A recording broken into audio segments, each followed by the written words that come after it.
The message came to Earth in the middle of the night. It was not a request. It was a command. The Galactic Council wanted humanity at the table. They wanted them now. Ambassador Catherine Moore was sleeping when her phone rang.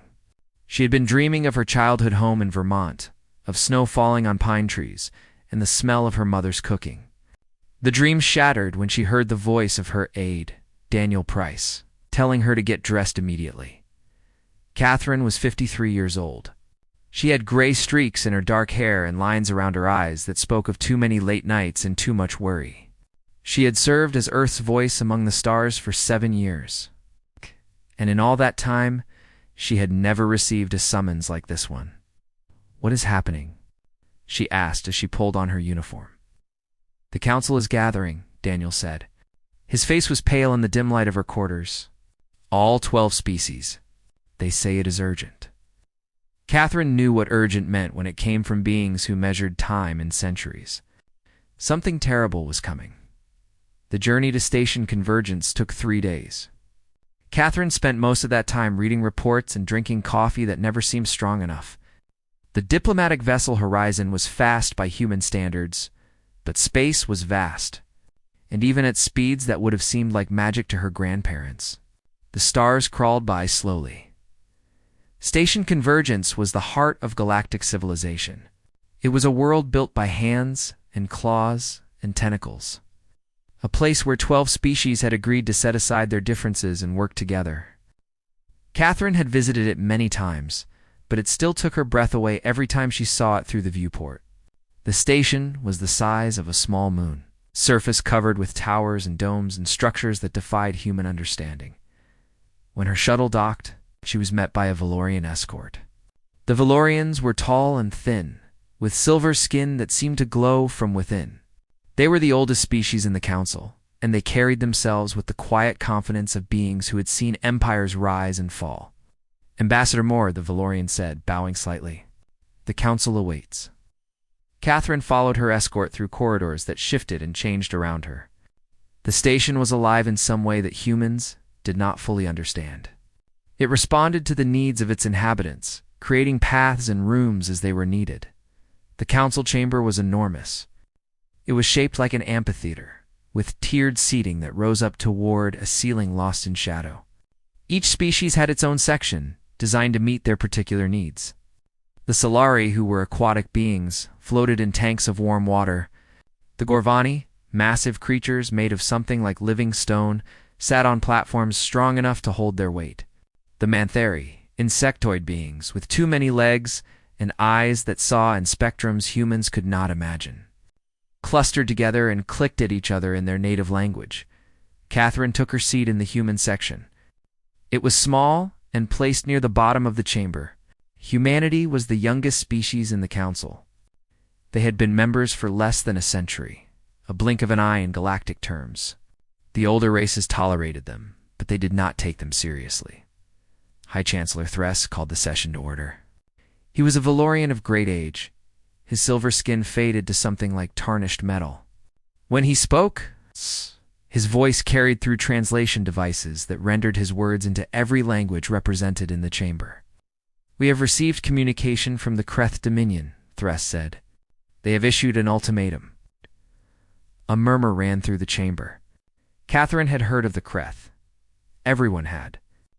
They were a species from the outer reaches of the galaxy, militant empire that had spent centuries conquering everything in their path. They had defeated 17 species. They had enslaved billions of beings. They were coming. Kreth demand our surrender. The Thress continued. They give us 90 standard cycles to comply. If we refuse, they promise to destroy us completely. The Mantheri delegate was the first to speak. Its name was Crix, and its voice came through the translator as a series of clicks and buzzes rendered into words. "We must negotiate," Crix said. "The Kreth are powerful, but all beings can be reasoned with. We must find common ground." The Gorvani delegate, a mountain of living rock named Krell, disagreed. "Negotiation is weakness. We must retreat to fortified positions. We must make ourselves difficult to reach. The Kreth will lose interest if the cost of conquest becomes too high." One by one, the delegates spoke. The Solari wept openly at the prospect of conflict. Their species had never known war.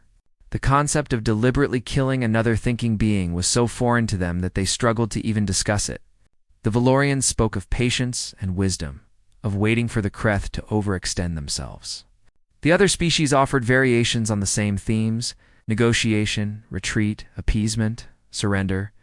Catherine listened to all of it. She took notes on a small device, but mostly she watched and waited. She requested permission to speak several times, but the older species always found reasons to delay her turn. They were not interested in what the children had to say. The first day of deliberations ended without resolution. Catherine returned to her quarters and called home. The time delay made real conversation impossible, but she recorded a message for her daughter, who was 25 and working as a doctor in Chicago. "I do not know what is going to happen," Catherine said to the camera, "but I want you to know that I love you. Whatever happens, remember that." She did not sleep well that night. She kept thinking about the Kreth, about the 17 species they had already conquered. She wondered what those species had been like, what they had hoped for, what they had lost. She wondered if humanity would be the 18th name on that list. The second day was like the first. More talking. More proposals that amounted to giving up without a fight. Catherine grew more frustrated with each passing hour. She had studied human history extensively. She knew what happened when civilizations faced existential threats. Sometimes they surrendered and were destroyed anyway. Sometimes they fought and lost. But sometimes, against all odds, they fought and won by the 6th day. Catherine had stopped requesting permission to speak. She sat in silence, watching the other delegates talk themselves in circles. She thought about her ancestors, about the men and women who had faced impossible odds throughout human history. She thought about soldiers who had charged into certain death because some things were worth dying for. She thought about scientists who had worked through the night to split the atom, to reach the stars, to push back against the darkness. On the 7th day, High Chancellor Thress finally looked in her direction. "The human delegation may now address the council," he said. Catherine stood. She could feel every eye in the chamber turning toward her. The young species, the newcomers, the children who played at the table of adults. She took a deep breath and began to speak. Catherine stood in the center of the council chamber. She was small compared to most of the beings around her. The Gorvani towered above her like mountains. The Valorians looked down from their high seats with expressions that might have been curiosity or contempt. The Mantheri clicked and buzzed among themselves, their compound eyes reflecting her image 1,000 times over. She did not care. She had spent 7 days listening to these ancient species talk about surrender, and she was done being quiet. "Distinguished representatives," she began. Keeping her voice steady, "I have listened to 7 days of proposals. I have heard you speak of negotiation, of retreat, of appeasement. I have heard you discuss how to give up in the most dignified way possible." The translator carried her words to every corner of the chamber. She could see the delegates shifting uncomfortably in their seats. Not once, Catherine continued, "Have I heard anyone speak the word that my species has learned? Through thousands of years of blood and suffering is sometimes the only answer." She paused. The chamber was completely silent. War. The reaction was immediate. The Solari made sounds like boiling water. The Manthari clicked their mandibles in what the translators rendered as alarm. Even the Gorvani, who rarely showed emotion, seemed to shift on their platforms. High Chancellor Thress leaned forward in his seat. His silver face showed something that might have been amusement. "The humans propose violence?" he asked. "Your species has been traveling among the stars for less than 300 years. The Kreth have conquered empires that were old when your ancestors were still living in caves." Catherine did not flinch. "And yet we are here," she said. "We crawled out of those caves. We learned to make fire, to forge metal, to harness the power of the atom. We burned our world with our own weapons and then healed it again. We tore ourselves apart in wars that killed hundreds of millions of our own kind, and still we survived. Still we reached the stars." She walked forward, moving toward the center of the chamber. This was a violation of protocol. Delegates were supposed to speak from their assigned positions. But Catherine did not care about protocol anymore. "The Kreth expects you to negotiate," she said, her voice rising, "because that is what you have always done. They expect you to retreat because that is what the 17 species before you did. They expect you to surrender because no one has ever truly fought them. And you believe humans could succeed where all others have failed?" The question came from Krell, the Gorvani delegate. His voice was like rocks grinding together. Catherine turned to face him. "I believe humans could teach this council something it has forgotten. That sometimes the only path to peace runs through the battlefield." Chamber erupted in noise. Delegates shouted at each other in languages that the translators struggled to process. The Solari were crying openly now, their tanks churning with distress. The Mantheri had clustered together so tightly that they looked like a single organism. High Chancellor Thress raised his hand. And slowly, the noise died down. "You speak with great confidence," he said to Catherine. "But confidence is not the same as capability. What can humanity offer that would make any difference against the Kreth?" Catherine smiled. It was not a warm smile. It was the smile of someone who had been underestimated her entire life and had learned to use that to her advantage. "We can offer you something that none of your species possess," she said. "Experience. Not the experience of peace or diplomacy or building great civilizations. The experience of destroying them." She touched a control on her wrist, and a holographic display appeared in the center of the chamber. It showed Earth, blue and green and beautiful, spinning slowly in the darkness of space. "This is our home," Catherine said. "It is small by galactic standards. 1 planet, 8 billion people, less than 3 centuries of space travel. But let me tell you what we have done on this small world." The image changed, showing scenes from human history. Ancient battles with swords and spears, medieval sieges with catapults and fire. The trenches of the First World War stretching across Europe like open wounds. The mushroom clouds of nuclear weapons rising over Japanese cities. "In the last 5,000 years of our recorded history," Catherine said, "humanity has fought approximately 14,000 wars. We have killed each other with every weapon we could imagine, from sharpened sticks to weapons that can split atoms. We have developed poisons that could end all life on our planet. We have created machines designed for no purpose except killing other human beings." The chamber was silent again, but it was a different kind of silence. Before, the delegates had been dismissive. Now they were afraid. "We have done terrible things," Catherine continued. "Things that still haunt us. Things we swore we would never do again. But we learned from them. We learned how to fight with everything we have. How to keep fighting when all hope seems lost. How to make our enemies pay such a terrible price for victory that they question whether it was worth winning at all." She turned slowly, making eye contact with as many delegates as she could. "The Kreth are coming. They are strong, and they are ruthless, and they have never been defeated. But they have also never faced a species like humanity. They have never faced beings who have spent their entire existence learning the art of war." High Chancellor Thress descended from his platform and approached her. He moved slowly, his ancient body stiff with age, but there was something different in his eyes now. Not amusement. Not contempt. Something that looked almost like respect. "You are proposing that humanity lead us into battle," he said. "I'm proposing that humanity teach you how to fight," Catherine replied. "You have technology we cannot match.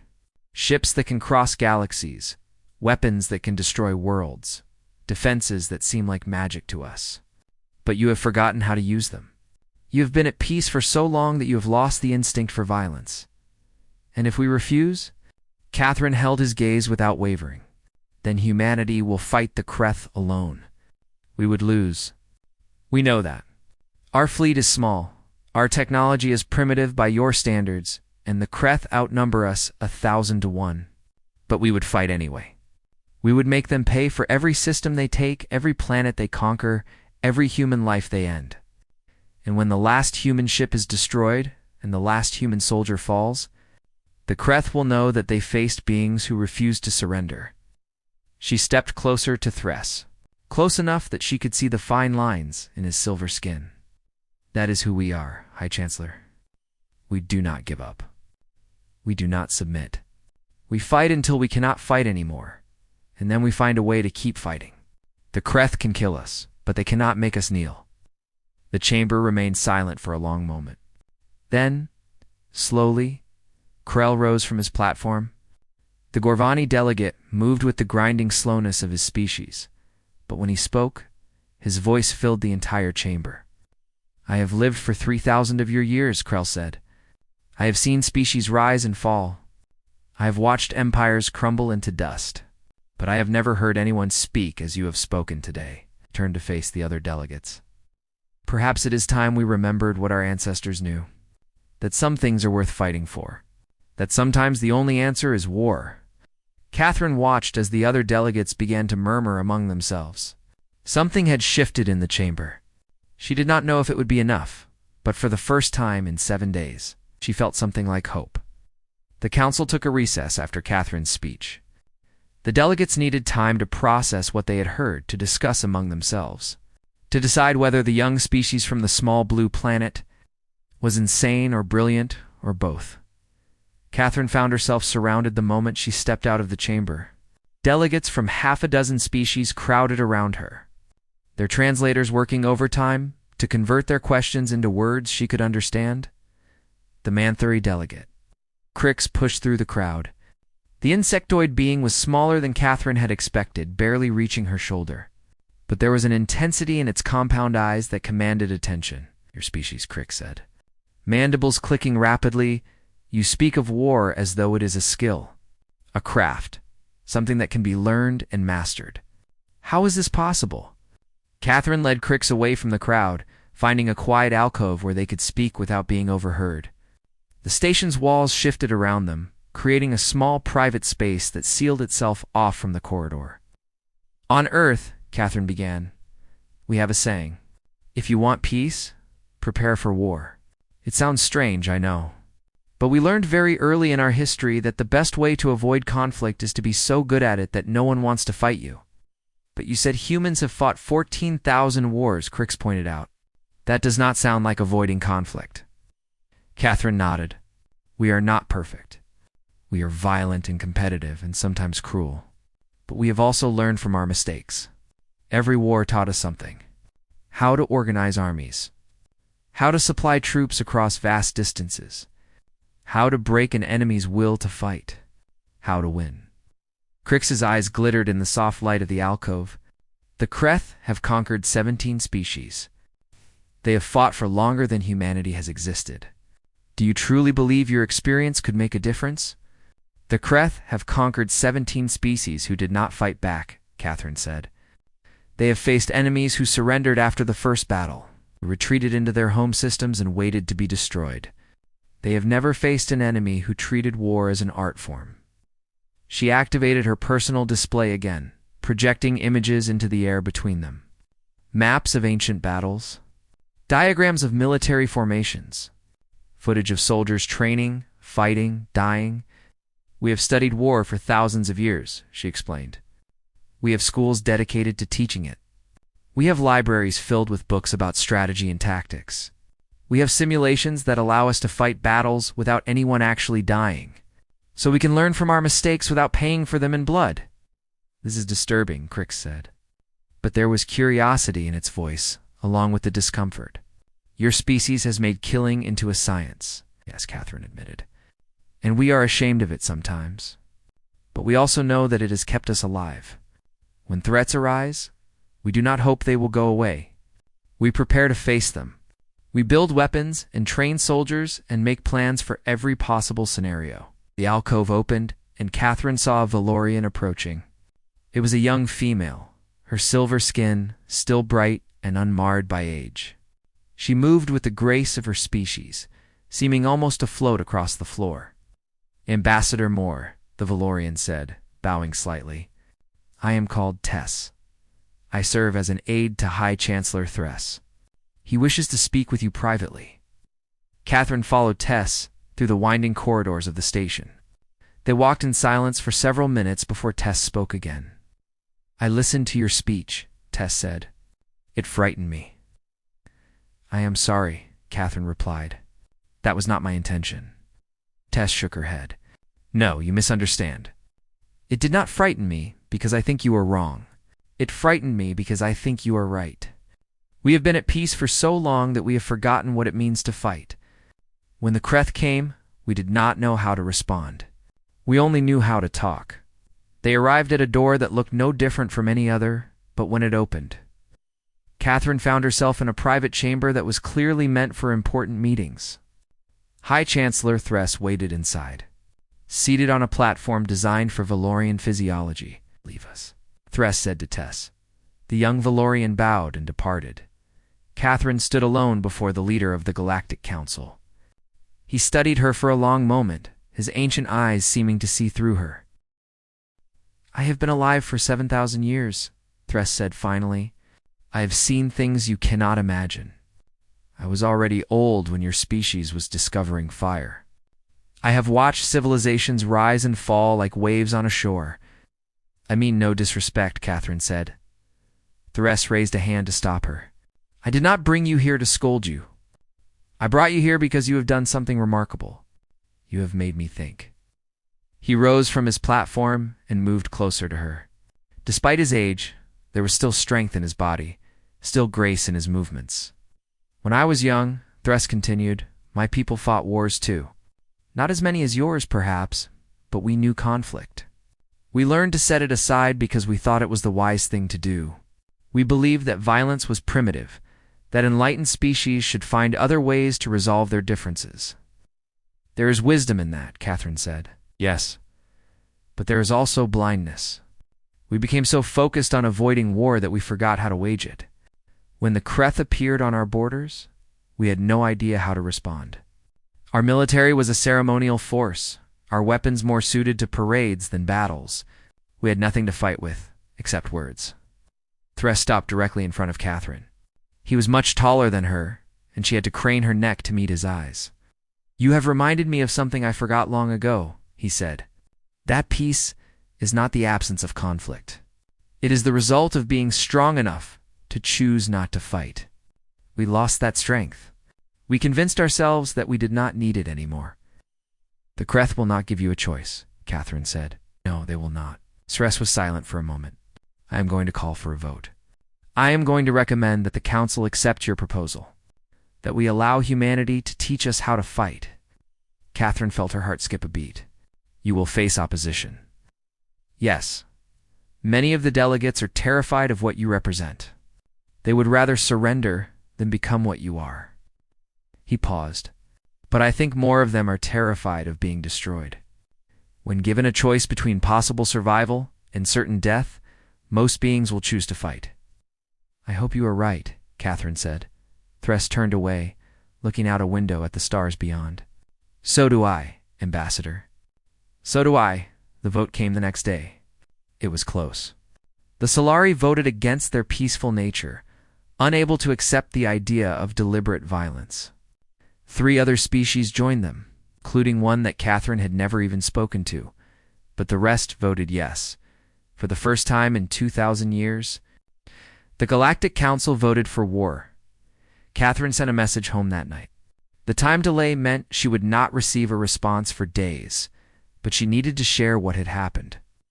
We did it, she said to the camera. They are going to fight. Humanity is going to lead them into battle against the Kreth. I do not know if we will win. I do not know if any of us will survive, but we are going to try. And that is more than anyone expected. She paused, thinking of her daughter, of Earth, of everything she was fighting to protect. I love you, she said. Remember that. Whatever happens, I love you. Human ships arrived at Station Convergence 3 weeks after the vote. They were small compared to the vessels of the older species. Boxy and functional, where the alien ships were elegant and graceful. But there was something about them that made the watching delegates uneasy. These were not ships built for exploration or diplomacy. These were weapons. Admiral Gregory Cole stepped off the lead vessel and onto the station's docking platform.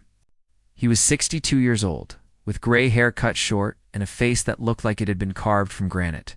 He had spent 40 years in Earth's military, rising through the ranks until he commanded the entire human fleet.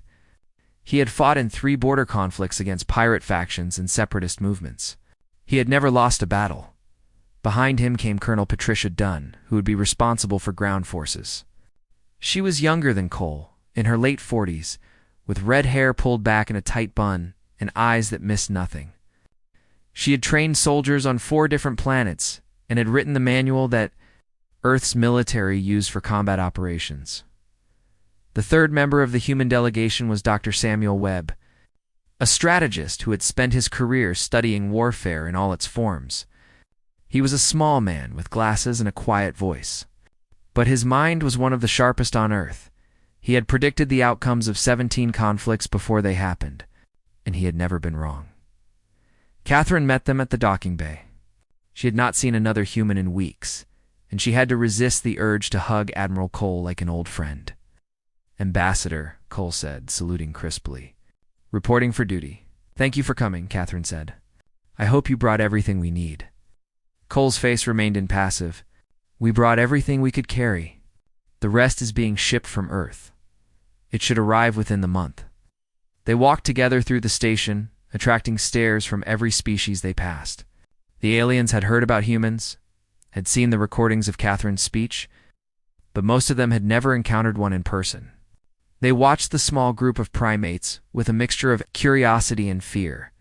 The council had provided a section of the station for human operations. It was not large, but it was enough. Within hours of their arrival, Cole and his team had transformed it into a military command center. Holographic displays showed maps of council space. Screens tracked the movement of Kreth forces, communications equipment, linked them to every ship and station in the Allied fleet. The first meeting with the alien commanders was tense. Representatives from each of the 12 species gathered in the command center, filling the room with beings of every shape and size. The Gorvani delegate Krell attended in person, his massive form barely fitting through the doorway. The Manthuri sent Crix, along with several members of its hive mind cluster. Even the Solari came, though they stayed in a portable tank of water and looked deeply uncomfortable. Admiral Cole stood at the front of the room, a small human surrounded by beings that could crush him without effort. He did not seem intimidated. "Let me be clear about something from the start," Cole said, his voice carrying through the translators. "I am not here to replace your commanders or take over your fleets. I am here to help you use what you already have more effectively." He activated a display showing the combined forces of the council. It was an impressive sight. Thousands of ships, ranging from small fighters to massive battle cruisers. Millions of soldiers spread across hundreds of worlds. Technology that humans could barely understand, let alone replicate. "You have the resources to win this war," Cole continued. "What you lack is the mindset. You have been building ships and training soldiers for defense. You need to start thinking about offense." He highlighted several ships on the display. "These vessels are designed to absorb damage and retreat. We are going to modify them to keep fighting even while they are being destroyed. We are going to add redundant systems, backup weapons, damage control features that will keep them operational long after they should have been disabled. You want us to build ships that are designed to be destroyed?" The question came from a Valorian commander, her tone skeptical. "I want you to build ships that take their enemies with them," Cole replied. "The Kreth expects you to run when you take damage. They expect you to value your lives more than victory. We are going to teach them that they are wrong." The modifications began immediately. Human engineers worked alongside alien technicians, showing them techniques that had been developed over centuries of warfare. They added armor to critical systems. They installed emergency power supplies that would kick in when the main reactors failed. They created weapons that could be fired manually if the computers were destroyed. Colonel Dunn focused on ground forces. She established training programs that pushed the alien soldiers to their limits and beyond. The Manthuri proved surprisingly adaptable, their hive mind, allowing them to coordinate in ways that impressed even experienced human officers. The Gorvani discovered that their natural resilience made them perfect for the kind of brutal, grinding warfare that humans had mastered long ago. Dr. Webb spent his time studying the Kreth. He analyzed every piece of intelligence. The council had gathered over centuries of observation. He built models of their fleet movements, their command structure, their decision-making processes. And slowly, he began to find weaknesses. "They are overconfident," Webb told Catherine one evening. They were sitting in her quarters, sharing a bottle of wine that she had brought from Earth. "They have never faced serious resistance. They expect every species to surrender after a few battles, and so far, every species has." "What happens when they face an enemy that does not surrender?" Catherine asked. Webb smiled his quiet smile. "That is what we are going to find out." The weeks passed quickly. The Kreth deadline approached, and with each passing day, the Allied fleet grew stronger. Ships that had been designed for peaceful purposes were transformed into instruments of war. Soldiers who had never fired a weapon in anger learned to kill without hesitation. Catherine watched the transformation with a mixture of pride and sadness. She had asked these species to become more like humanity, and they were doing it. They were learning to fight, to kill, to sacrifice everything for victory. Part of her wondered if she had done the right thing. She voiced her concerns to Tess one evening. The young Valorian had become something like a friend over the past weeks, spending time with Catherine whenever her duties allowed. "You are afraid that you are corrupting us," Tess said, as Catherine admitted. "Your species have built something beautiful here, a civilization based on cooperation and peace. And I am teaching you to destroy." Tess was quiet for a moment. "My people have a saying, 'The river that does not bend will be broken by the flood.' You are not corrupting us, Ambassador. You are teaching us to bend." "I hope so," Catherine said. "I truly hope so." The final reports came in on the 88th day. The Kreth fleet was in position, 2,000 warships waiting at the edge of Council space. They had sent a final demand for surrender, confident that the Council would comply as every other species had. Admiral Cole called a meeting of all commanders. The room was crowded with beings who had learned to work together over the past weeks, who had set aside their differences to face a common enemy. "Tomorrow, they will expect an answer," Cole said. "They will expect us to surrender. Instead, we are going to give them something they have never experienced before." He looked around the room. Meeting the eyes of every commander present, "We are going to give them a fight." The Kreth fleet appeared on sensors at dawn, station convergence time. 2,000 warships, each one larger than anything the Council had ever built, ranged in perfect formation at the edge of Council space. They had come expecting surrender. They had come expecting the same fearful obedience that 17 species had. Shown before, they were about to be disappointed. Catherine stood on the bridge of the flagship Unity, a massive vessel that combined the best of human tactical thinking with Valorian technology.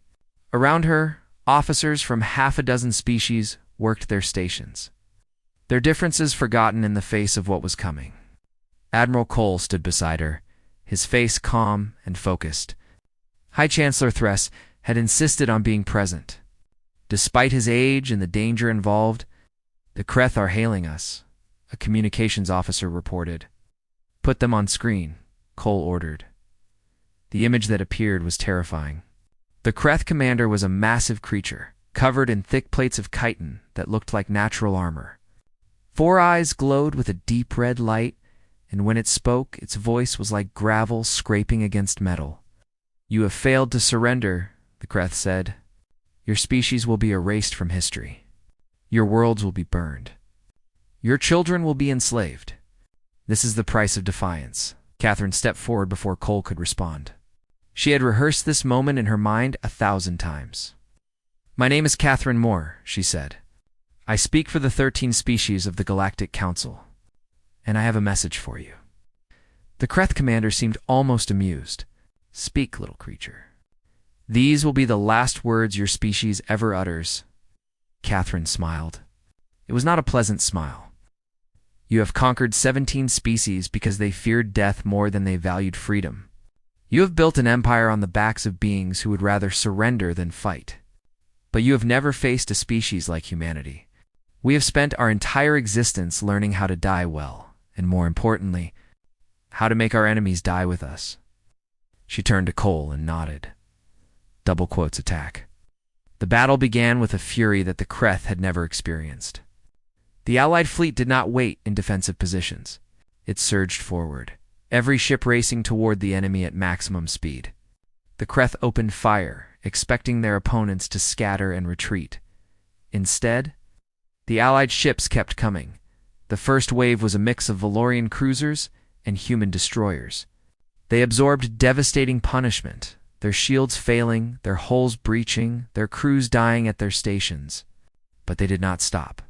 They kept firing until their weapons were destroyed, and then they kept advancing, ramming enemy vessels and detonating their reactors and blinding. Flashes of light, Catherine watched the battle unfold on the tactical display, her heart pounding in her chest. Ships she had come to know over the past weeks were disappearing from the screen, their crews making the ultimate sacrifice. But for every Allied ship that fell, they were taking Kreth vessels with them. The Monthari are engaging on the left flank. An officer reported. Catherine turned to see what Crix and its hive mind cluster had accomplished. The insectoid species had taken 2 human tactics with terrifying efficiency. Their fighters moved in perfect coordination, weaving through the Kreth formation like a swarm of angry insects, striking at vulnerable points and withdrawing before the enemy could respond. On the right flank, the Gorvani were doing what the Gorvani did best. Their massive ships were absorbing punishment that would have destroyed any other vessel, stone-like hulls shrugging off weapons fire that could crack planets. They advanced slowly, inexorably, crushing anything in their path. The Kreth are regrouping, Dr. Webb reported from his station. He had insisted on being present, despite having no military training. His mind was too valuable to leave behind. They are pulling their flanks back, trying to concentrate their fire on our center. Admiral Cole studied the display. That is exactly what we wanted. Signal the second wave. It is time to finish this. The second wave was made up of the heaviest ships in the Allied fleet. They had been held in reserve, waiting for the right moment. Now they surged forward, fresh and undamaged, slamming into the weakened Kreth formation with overwhelming force. Catherine watched as the tide of battle began to turn. The Kreth were fighting back with everything they had, but they were not prepared for enemies who refused to die quietly. Every time they destroyed an Allied ship, another took its place. Every time they thought they had won a local victory, they found themselves surrounded by enemies who had no intention of retreating. The battle lasted 18 hours. Catherine lost track of time, lost track of everything except the displays showing the chaos of combat. She watched ships die by the hundreds. She saw entire squadrons wiped out in seconds. She heard the screams of crew members as their vessels were torn apart around them. But she also saw something else. She saw the Kreth beginning to falter. She saw their perfect formation breaking apart as panic spread through their ranks. She saw the moment when the greatest military power in the galaxy realized that it was losing. "They are retreating," someone said, their voice filled with disbelief. Catherine looked at the display. It was true. The Kreth fleet was pulling back, the remaining ships fleeing toward the border at maximum speed. They had started with 2,000 warships. They were leaving with less than 800. The Allied fleet had paid a terrible price. Nearly 40% of their forces had been destroyed. Millions of beings had died. But they had held the field. They had won. Admiral Cole slumped in his command chair, exhaustion written on every line of his face. "Signal all ships. Do not pursue. We have done enough for today, High Chancellor." Thress approached Catherine. The old Valorian looked as tired as she felt, but there was something new in his eyes. Pride, perhaps? Or hope? "You were right," he said quietly. "The Kreth could be beaten. They just needed someone to show them that they were not invincible." Catherine shook her head. "This is not over. They will come back. They will adapt to our tactics. They will try again." "Yes," Thress agreed. "But now we know something important. We know that we can fight. We know that we do not have to surrender, and that changes everything." The news of the victory spread across the galaxy. Species that had never heard of humanity before learned about the small primates from the blue planet who had taught the Council to fight back. Some were grateful. Some were terrified. But all of them understood that something fundamental had changed. Catherine sent a message home that night. The time delay meant it would take days to arrive, but she wanted her daughter to know what had happened. "We won," she said. It cost us more than I can describe, but we won. The Kreth retreated. For the first time in their history, they faced enemies who would not surrender, and they did not know how to handle it. She paused, thinking about everything that had happened over the past months. The speeches, the training, the battles, the death. I do not know what happens next, she continued. The Kreth will return. There will be more battles, more sacrifices, more losses. But we have shown the galaxy something important today. That freedom is worth fighting for. That some things are more precious than survival. That sometimes the only path to peace runs through war. She smiled, and for the first time in weeks, it was a genuine smile. Humanity taught them how to fight. And now, together, we are going to win. The message ended. Catherine sat in silence for a long moment, looking out at the stars. Somewhere out there, the Kreth were licking their wounds and planning their next attack. Somewhere out there, billions of beings were sleeping peacefully because of what the Allied fleet had done today. It was not over. It would not be over for a long time. But humanity had done what it had always done. It had faced an impossible challenge, and it had refused to surrender. And that, Catherine thought, was the most human thing of all.